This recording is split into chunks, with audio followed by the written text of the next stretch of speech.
ઓમ નમઃ શિવાય. અધ્યાય 43 અંધકના જન્મની કથા.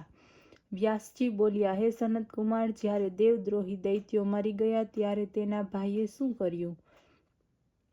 કૃપા કરીને મને હવે તે આખ્યાન સંભળાવો. બ્રહ્મા બોલ્યા, સનત કુમાર, વ્યાસજીના આ વચનો સાંભળીને શિવજીના ચરણ કમળોનું સ્મરણ કરી બોલ્યા કે જ્યારે વરાહરૂપધારી વિષ્ણુએ એના ભાઈને મારી નાખ્યો તો તે હિરણ્યકશ્યપુ ક્રોધ અને શોકથી યુક્ત થઈને ભગવાન સાથે વેર કરવા લાગ્યો. એણે પ્રજાને દુઃખ દેવાને માટે ત્રાસપ્રિય વીર અસુરોને આજ્ઞા આપી.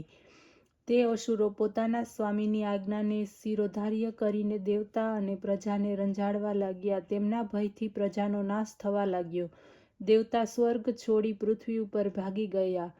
હિરણ્યકશ્યપુ પોતાના મૃત્યુ પામેલા ભાઈને જળદાન આપીને તેના સંતાનો વગેરે સાંત્વના આપતા પોતાનો અજર અમર અજેય અપ્રદ્વિતીય જાણીને એક છત્ર રાજ્ય કરવા લાગ્યો. પછીથી એણે મંદરાચલની ગુફામાં જઈને એક અંગૂઠાના બળે ઊભા રહીને હાથ ઊંચો કરીને આકાશમાં દ્રષ્ટિ ફેલાવી અત્યંત ભયંકર તપનો પ્રારંભ કર્યો. આ સમયે દેવતાઓએ અસુરોને જીતીને પોતાના અધિકારમાં કરી લીધા. આ બાજુ જ્યારે હિરણ્યકશ્યપુ તપ તેજમાંથી નીકળતો અગ્નિ સર્વલોકને બાળવા લાગ્યો તો એનાથી દેવતા દુઃખી થઈને બ્રહ્માની પાસે પહોંચ્યા. બ્રહ્મા તેથી તેને વરદાન આપવા પહોંચ્યા. હિરણ્યકશ્યપુએ કહ્યું, મને ક્યારેય મૃત્યુનો ભય ન હો. હું અસ્ત્રથી ન મરું, હું શસ્ત્રથી ન મરું, વજ્ર મને મારી ન શકે, કે સૂકું વૃક્ષ, કે ન પર્વત, કે ન જળથી મરું. અગ્નિથી ન મરું, આપનો સૃષ્ટિનો કોઈ પણ જીવ મને મારી ન શકે. સ્વર્ગમાં ન મરું, પૃથ્વી ઉપર ન મરું, નીચે ન મરું, દિવસ ન મરું, રાત્રે ન મરું, હું ક્યારેય પણ ન મરું. સનતકુમાર કહેવા લાગ્યા. દૈત્યના આવા વચન સાંભળીને બ્રહ્માજીએ પ્રસન્ન થઈને તથાસ્તુ કહી આ બધા વરદાન આપી તપમાંથી ઉઠાડ્યો. 40,000 વર્ષો સુધી અસુરાધીપ બન્યો. એણે રાજ્ય પ્રાપ્ત કરીને ઉન્મત્ત થઈને ત્રૈલોક્યનો નાશ કરવાની ઈચ્છા કરી. એણે સર્વ ધર્મનો નાશ કરી રણમાં કૌશલ્ય બતાવી સર્વ દેવતાઓને જીતી લીધા. ઇન્દ્રાદિક સર્વ દેવતાઓ વ્યાકુળ થઈને બ્રહ્માજીની આજ્ઞા લઈને ક્ષીરસાગરમાં પહોંચ્યા, જ્યાં વિષ્ણુજી હતા. વિષ્ણુની અનેક પ્રકારની સ્તુતિ કરી પોતાનું દુઃખ જણાવ્યું. વિષ્ણુએ સર્વ દેવતાઓને આશ્વાસન આપ્યું, તેમને પોતાના સ્થાને જવા આજ્ઞા આપી અને કહ્યું કે હું જરૂર દૈત્યને વધ કરીશ. દેવતાઓ આ સાંભળીને પોતાના ધામે ગયા. પછીથી વિષ્ણુ નૃસિંહ રૂપ ધારણ કરી દૈત્યની નગરીમાં પહોંચ્યા. બળવાન દૈત્યોની સાથે યુદ્ધ કરી તેમને મારીને કેટલાકનો સંહાર કર્યો. પછી નિર્દ્વંદ આમ તેમ ફરવા લાગ્યા. કેટલાય દૈત્યો પછી તેમની સાથે યુદ્ધ કરવા લાગ્યા. ત્યારે એ અતુલ પ્રભાવવાળા નૃસિંહ ભગવાનને જોઈને દૈત્યેશ્વર પુત્ર પ્રહલાદે પોતાના પિતા પાસે તે જન્મની ઘણી જ પ્રશંસા કરી અને કહ્યું કે આપ એને શરણે જાઓ. દૈત્યએ આ વાત સાંભળી પુત્રને દુરાત્મા કહ્યો અને પોતાના વીર દૈત્યોને નૃસિંહને પકડી લાવવાને માટે આજ્ઞા આપી. પરંતુ તે દૈત્યો તેમની નજીક જતાં જ બળવા લાગ્યા. જે અગ્નિની નજીક જતાં પતંગિયું એના બળવાથી દૈત્યરાજ સ્વયં નૃસિંહજી સાથે યુદ્ધ કરવા લાગ્યું. ભયંકર યુદ્ધ થયું, પરંતુ નૃસિંહની આગળ તેનું કંઈ ન ચાલ્યું અને એમણે તેને પકડી પોતાની જંઘા ઉપર રાખીને તેના મર્મસ્થાનોને પોતાના નખથી ચીરી નાખ્યા. એના સર્વ અંગોને ચૂર્ણ કરી દીધા. પછી પ્રહલાદને બોલાવીને એના પિતાના રાજ્ય ઉપર અભિષેક કર્યો. સર્વ દેવતા પ્રસન્ન થયા. વિષ્ણુ પોતાના લોકમાં ચાલ્યા ગયા. આ પ્રકારે રુદ્રથી અંધકનો જન્મ, વરાહથી હિરણ્યકશ્યપુનો અને મૃત્યુ તથા નૃસિંહ દ્વારા તેમના ભાઈનું મૃત્યુ, પ્રહલાદની રાજ્ય પ્રાપ્તિની કથા પણ મેં તમને કહી સંભળાવી છે. અધ્યાય 44 અંધકની અંધતા. સનતકુમાર બોલ્યા, એક સમયે વિહારમાં હિરણ્યાક્ષ પુત્ર અંધકને તેના ભાઈઓને મજાક કરતા કહ્યું કે હવે તમારું રાજ્યથી કોઈ પ્રયોજન નથી. તમારો પિતા હિરણ્યાક્ષ તો મૂર્ખ હતો, જેણે શિવની તપસ્યા વડે તમારા જેવા નેત્ર વગરના અને વિકૃત રૂપવાળા પુત્રને પ્રાપ્ત કર્યો. તમે રાજ્ય માટે ક્યારેય પણ યોગ્ય નથી. અન્ય દ્વારા ઉત્પન્ન થયેલો પુત્ર રાજ્યમાં ભાગ મેળવી શકે? રાજ્યના અધિકારી તો અમે છીએ. સનતકુમારે કહ્યું, જ્યારે એ ભાઈઓએ આ પ્રમાણેની વાત કરી તે સાંભળીને અંધકે સ્વયં પોતાની બુદ્ધિથી વિચાર કર્યો અને દીન થઈને અનેક વચનો દ્વારા તેમને શાંત કર્યા. રાત્રિના નિર્જન વનમાં તપ કરવાને માટે ચાલ્યો ગયો. ત્યાં જઈને એણે 10,000 વર્ષ સુધી મંત્ર જપતા ઘોર તપસ્યા કરી અને તેનું પણ આ પરિણામ ન જોયું. ત્યારે તેણે પોતાના શરીરને અગ્નિમાં હોમી દેવાની ઈચ્છા કરી. આ જાણીને દેવતાઓને ઘણો ભય અને આશ્ચર્ય થયું. તેમણે બ્રહ્માની પાસે જઈને તેમને ઘણી સ્તુતિઓ કરી. તો બ્રહ્માજી તેને વર આપવા ગયા અને કહ્યું કે હે દાનવ, હું તમારા ઉપર પ્રસન્ન છું. જે ઈચ્છા હોય તે માંગો. એણે કહ્યું, મારા નિષ્ઠુર ભાઈઓએ મારું રાજ્ય છીનવી લીધું છે, તેથી પ્રહલાદ વગેરે સર્વ મારા સેવકો થઈ જાઓ. મને દિવ્ય નેત્રો પ્રાપ્ત થાઓ. ઇન્દ્ર વગેરે અને દેવતાઓ મને કર આપે. મને કોઈ મારી ન શકે, ચાહે તે દેવતા, ગંધર્વ, યક્ષ, સિદ્ધ, કિન્નર, મનુષ્ય તથા નારાયણ. અરે સર્વસ્વ શિવ જ કેમ ન હોય. ત્યારે તેમની આ પ્રમાણેની દારૂણવાણી સાંભળીને બ્રહ્માને શંકા થઈ અને તેમણે કહ્યું, આમ નહીં બને. તમે આ સિવાય બીજું વરદાન માગો. ત્યારે તેણે કહ્યું, ઉપર કહેલા સર્વ વરદાનોમાં બીજા બધા વરદાન મને પ્રાપ્ત થયા છે, પરંતુ શિવજીને છોડીને મને કોઈ ન મારે એવું વરદાન આપો.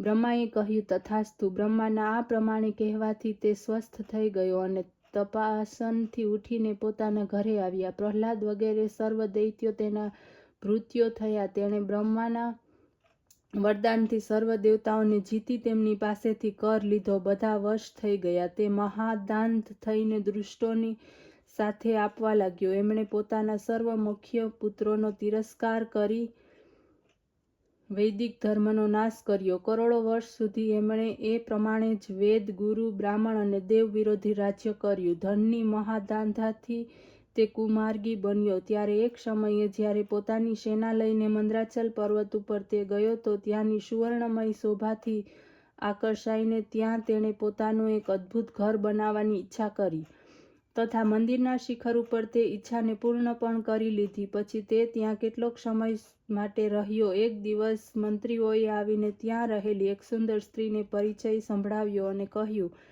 કે પરમ સુંદરી પરમ તપસ્વીની પણ છે તથા તેની પાસે જટાજૂટધારી ત્રિશૂળધારી એક પુરુષ પણ બેઠેલો છે. તેની નજીકમાં વૃક્ષની સાથે બાંધવામાં આવેલો એક સુંદર વૃષભ છે. આ પ્રમાણે મંત્રીઓએ એને મહેશ્વર અને તેમની પાર્વતીનો પરિચય આપ્યો અને કહ્યું કે આપ ચાલો અને એમના દર્શન કરો.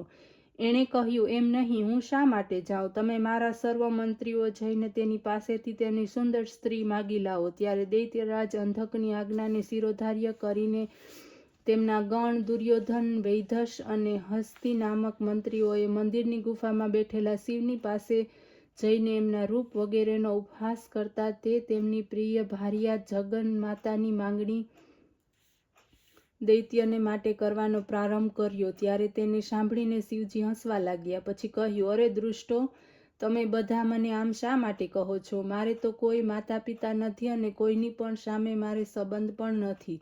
છતાં પણ હું ચરાચરનો સ્વામી અને ગુપ્ત રહીને મારું પાશુપત વ્રત સમાપ્ત કરી રહ્યો છું. આ સર્વવ્યાપીની સિદ્ધ રૂપા મારી પત્ની છે. એનામાં સર્વ સહન કરવાની ક્ષમતા છે. જે યોગ્ય હોય તે તેની પાસે માંગો. આમ કહીને તપસ્વી શિવજી મૌન થયા. પછી તો દૂતો અંધકની પાસે આવ્યા અને જે કંઈ શિવે કહ્યું હતું તે સર્વ કહી સંભળાવ્યું. બીજી ઘણી પણ વાતો વધારીને કહી. તેને સાંભળીને તે મૂઢ બુદ્ધિ દૈત્ય ક્રોધથી સળગી ઉઠ્યો અને દેવની પ્રતિકૂળતાથી કામ વિહવળ થયેલો તે જ સામે ચાલ્યો.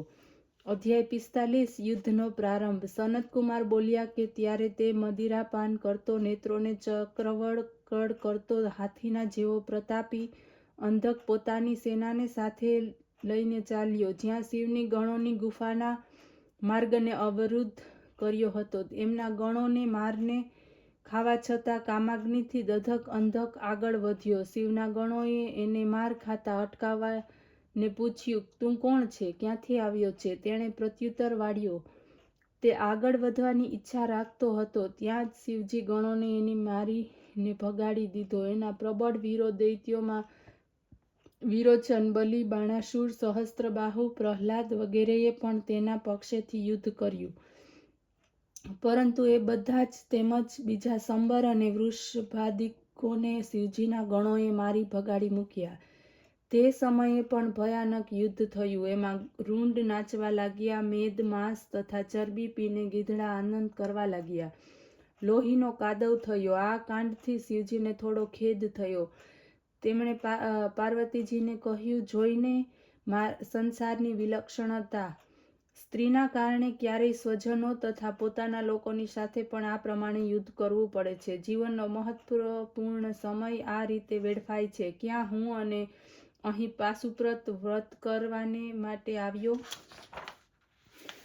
અને ક્યાં આ બીજું જ વ્રત પૂરું થઈ ગયું. આનાથી તો મારું એક પ્રકારનું બળ જ નાશ પામ્યું. એટલા માટે હવે હું બીજા એક ઘોર વ્રતની આચરણ કરીશ. આવો બીજો કોઈ વનમાં જઈએ. પાર્વતીને આ પ્રમાણે કહેતા શિવજી ત્યાંથી ઉઠીને બીજા વનમાં ચાલ્યા ગયા. ત્યાં જઈને તેમણે ફરી પાશુપત વ્રતનો આરંભ કર્યો, જેને 1000 વર્ષો સુધી દેવતા દાનવ કરવામાં સમર્થ ન થાય. આ વખતે પાર્વતી તેમની સાથે ન હતા. શિવજીની પ્રતીક્ષા કરતા મંદરાચલ ઉપર જ તે સ્થિર હતા. આ અવધિમાં શિવજી સિવાય પોતાના એકાંકીપણાને પાર્વતીજી ઘણું જ કષ્ટ અનુભવવું પડ્યું. પુત્ર વિરક તેમની રક્ષા કરતો હતો. તે સમયે એક દિવસ કામપીડિત અંધક તેની ગુફામાં પ્રવેશ્યો. વિરક તેની સાથે યુદ્ધ કરવા લાગ્યો.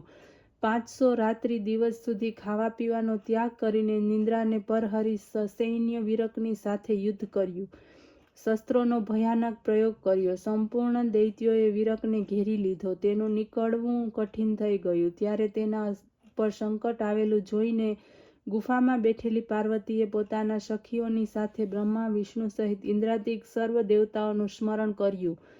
દેવતાઓની સર્વસેના સ્ત્રી વેશમાં શીઘ્ર ત્યાં ઉપસ્થિત થઈ. તે બધા દેવતાઓ સહાયક સૈનિકોના સ્ત્રી વેશમાં પાર્વતીની પાસે જઈ બેઠા, કારણ કે રાજાઓના અંતઃપુરમાં ક્યારેય કોઈ પુરુષ જઈ શકતો નથી. નિદાન એ સ્ત્રીઓએ યુદ્ધમાં વિજય પ્રાપ્ત કરી આપનાર ભેરી, શંખ વગેરે યુદ્ધ વાદ્યો વગાડ્યા. એ વાદ્યોને સાંભળી પાર્વતીનો ગણ વિરક, જે એ યુદ્ધમાં મૂર્છિત થઈ ગયો હતો, તે સચેત થઈ ઉઠ્યો અને મહારથીઓના શસ્ત્રોને ગ્રહણ કરીને એમના જ શાસ્ત્રોથી એમને મારવા લાગ્યો. ત્યાં સુધી હાથમાં દંડ લઈને બ્રાહ્મી તથા ક્રોધિત ચિત્તવાળી ગૌરી, શંખ, ચક્ર અને ધનુષ્યને ધારણ કરનારી, બાહુદંડ પૂર્ણ નારાયણી, હાથમાં વ્રજ લઈને ઇન્દ્રાણી અને એ પ્રમાણે જ દેવતાઓના નામવાળી સર્વ દેવીઓ પોતપોતાના વિભિન્ન આયુધોથી યુક્ત થઈને અદૈત્યની અપાર સેનાને જોઈને દુઃખી થઈ ગઈ. એનાથી કંઈ કહેવાયું નહીં. એ સમયે બ્રહ્માની પ્રમુખ શક્તિએ સમસ્ત દેવતાઓની સ્ત્રીઓના મનને સાવધાન કર્યું. પાર્વતીની આજ્ઞાથી અતિ પરાક્રમી વિરકને સેનાપતિ બનાવ્યો. વરદાનને કારણે બળવાન દૈત્ય પોતાની સેના સહિત એ સ્ત્રીઓના મધ્યમાં કૂદીને અપૂર્વ યુદ્ધ કરવા લાગ્યો. સેનાપતિ વિરકની સરક્ષતામાં પોતાની સખીઓ સહિત પાર્વતીએ અદ્ભુત યુદ્ધ કર્યું. હિરણ્યાક્ષનો પુત્ર અંધક મહાવ્યૂહની રચના કરી હજારો વર્ષ સુધી યુદ્ધ કરતો રહ્યો. 1000 વર્ષ પછી મહેશ્વર પણ ત્યાં આવ્યા. તેમણે પાર્વતીને યુદ્ધ કરતા જોયા. પાર્વતીની પણ તેમના ઉપર દ્રષ્ટિ પડી. તેમનું મસ્તક ઝૂક્યું. શિવજીએ તેમને હૃદય સરસા ચાંપ્યા. ગુફામાં પ્રવેશ કર્યો. દૈત્યોનો વેશ શાંત થયો. પશ્ચાત તે દૈત્ય શિવજીને સંદેશ મોકલ્યો. એમની સાથે તેમની સ્ત્રીની માંગણી કરી. વળી એ પણ કહેવડાવ્યું કે તમે તપસ્વી નથી, મારા શત્રુ છો. આ સાંભળીને કપાલ માલાધારી શિવજીનો ક્રોધ હાથમાં ન રહ્યો. તેમણે એના દૂતને ઘણી બાબતો કહીને યુદ્ધ સંદેશ મોકલ્યો. ઓમ નમઃ શિવાય.